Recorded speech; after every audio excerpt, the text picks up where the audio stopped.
mother. She stays with her eggs. And you know when they hatch, she puts them in their mouth and takes them out into the water so that they don't have to. No, well, turtle might get in there. Mom's not looking. She might. Might just.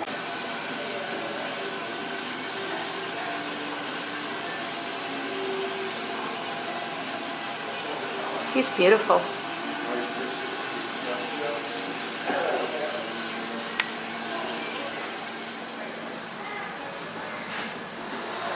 Wow. Oh, look at that shark. Like you said, the diversity of life. All these kinds of shells. Truly amazing. Beautiful collection. What's his name? Speedy. Speedy. He is one of the bigger ones you will find in Florida, in captivity actually. He's about 23 and a half pounds right now. 23 and a half pounds? Hi, Speedy. What you doing, bud?